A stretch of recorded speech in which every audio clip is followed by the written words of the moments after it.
Buenos días hermanos, que Dios les bendiga. El devocional de hoy bien podría titularse No es tan grave.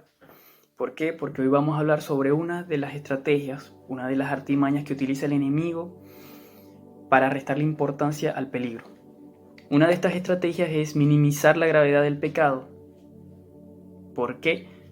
Con frecuencia cuando estamos frente a una tentación, aparecen comentarios, aparecen ideas, pensamientos, tales como es un poquito de mundanalidad, es un poquito de inmoralidad sexual, es un poquito de mentira, es una mentira pequeñita, nadie se va a dar cuenta, nadie lo notará, esto no va a causar daño a nadie, Dios lo entenderá. Este tipo de ideas nos dejan a la mente, nos dejan pensando a que hay pecados más pequeños que otros, que hay unos más graves que otros y que hay unos que son insignificantes.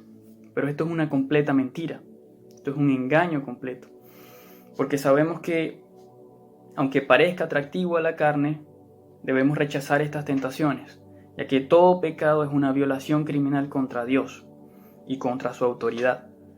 El pecado no es solo un quebrantamiento de la ley, sino que también es una ofensa y una traición directamente contra Dios. Todo pecado es grave, no es que hay un pecado más pequeño y hay unos pecados más grandes, no. Tenemos que saber que todos los pecados son graves y son graves porque Dios los aborrece, así como nosotros debemos aborrecer el pecado. Por supuesto, hay algunos pecados que tienen consecuencias más notorias, más obvias para las personas, para los espectadores, pero esto no quiere decir que sean peores. Todos son iguales, todos son igual de malos. Aunque cierto pecado parezca pequeño, en realidad es una afrenta personal contra Dios. Y el pecar deliberadamente es equivalente a abofetear al Señor.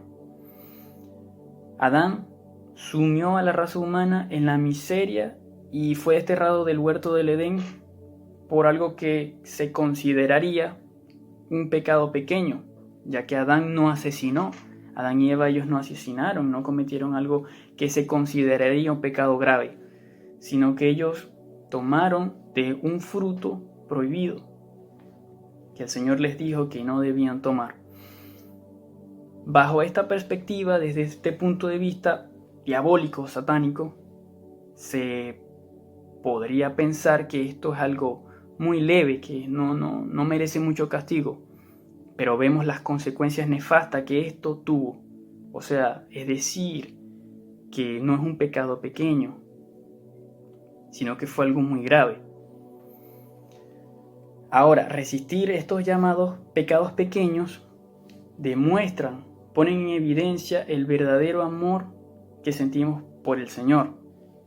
Porque los no creyentes, ellos, incluso muchos de ellos, se abstienen de cometer pecados que se considerarían grandes para evitar consecuencias terrenales, como por ejemplo un castigo legal, el desprecio público, el desprecio de su familia, entre otras cosas.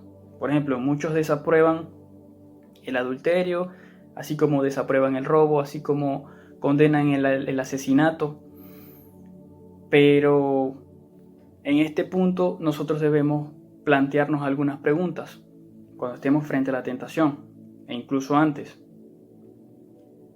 ¿Todavía obedecemos al Señor cuando el pecado es aparentemente pequeño? Cuando sus consecuencias no son aparentemente muy graves, ¿todavía obedecemos al Señor? Y si obedecemos al Señor, ¿qué es lo que nos motiva a obedecerlo? Es lo que motiva al mundo, es lo que motiva a las personas de evitar el rechazo de las personas, evitar el rechazo del mundo, evitar el rechazo de su familia, evitar consecuencias legales, o es nuestro amor por el Señor, simplemente porque debemos ser obedientes a Él, porque conocemos quién es Él. No podemos olvidar que Cristo sufrió un castigo real, no solo por nuestros pecados pasados, sino también los pecados futuros. Como dice en Cantar de los Cantares, capítulo 2, versículo 15, cazadnos las zorras pequeñas, que echan a perder las viñas, porque nuestras viñas están en flor. Para entrar en contexto, podríamos recordar una historia. Un atleta salió a recorrer su país y en su camino tuvo que atravesar diversos obstáculos.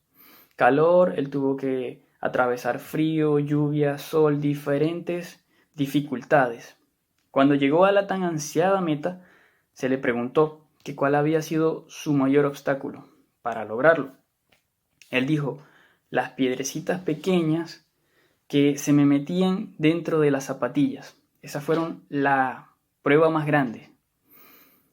Eso era lo que causó la dificultad más grande para lograr su objetivo, que era llegar a la meta.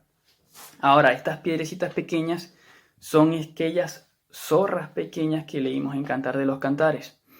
Estas zorras son unos pequeños animales que se meten en los viñedos a comer el fruto y dañan las cosechas. Por ser pequeñas, se escabullen en cualquier agujero pequeño que hay en el viñedo, en las protecciones.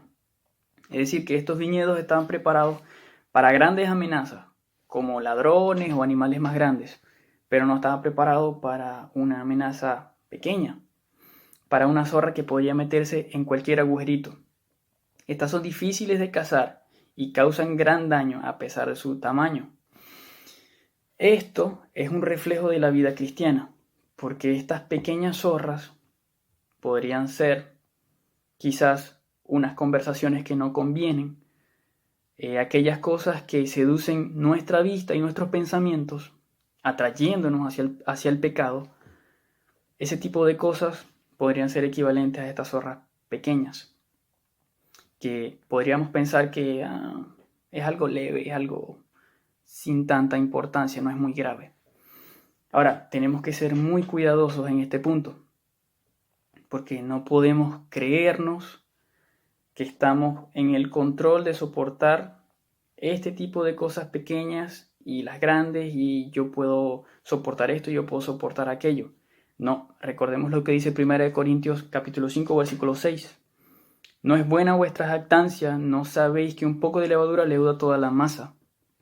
Los pequeños pecados adormecen nuestra conciencia y conducen hacia otros pecados. Así como el pequeño rato de ocio de David en el momento de guerra lo llevó a cometer adulterio y después lo condujo a cometer homicidio. Y esto, sus consecuencias fueron muy graves, muy nefastas. A veces abrigamos pequeños pecados cuando nos sentimos vacíos, así como David en ocio, solitarios, deprimidos o quizás enojados.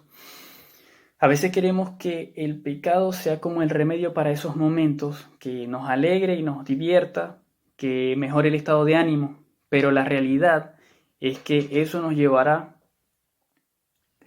llevará a nada bueno, no tendrá un buen fin. Esto se parece mucho al proceso clásico de adicción de los alcohólicos y de los drogadictos. Si bien la adicción más antigua que se conoce en el planeta es la adicción al pecado, porque todos los seres humanos son adictos al pecado debido a nuestra naturaleza caída. Los creyentes no son diferentes, son adictos al pecado pero en recuperación, quienes sufren recaídas, tal como ocurre al alcohólico, como le ocurre al drogadicto, así le ocurre al adicto al pecado, en el sentido de que espera encontrar en su vicio la satisfacción que solamente Dios da. Un pecado pequeño para el pecador es lo equivalente a un trago de whisky para el alcohólico, una puerta que lleva a la autodestrucción. Eso es nada más. Por ello, tanto el pecador como el alcohólico necesitan resistir la tentación para estar saludable, por supuesto. Proverbios 10:22 dice, la bendición del Señor es la que enriquece y no añade tristeza. El remedio para esto no es un cambio de conducta simplemente, sino una genuina confianza en los recursos que Dios ha preparado y nos ha dado para los que por fe han creído en Él. Son la palabra de Dios, nuestro momento devocional, la oración, la comunión con los hermanos en la iglesia, vestirse con la armadura de Dios. Debemos clamar al Señor por nuestro cambio de naturaleza desobediente, que tenemos una naturaleza desobediente, que Él nos cambie eso por una naturaleza que se someta y obedezca a su palabra y a su voluntad, que pueda colocar en nosotros el poder poner en práctica esos imperativos suyos. Como dice Efesios 6:13, por tanto, tomad toda la armadura de Dios para que podáis resistir en el día malo y habiéndolo hecho todo, estar firmes.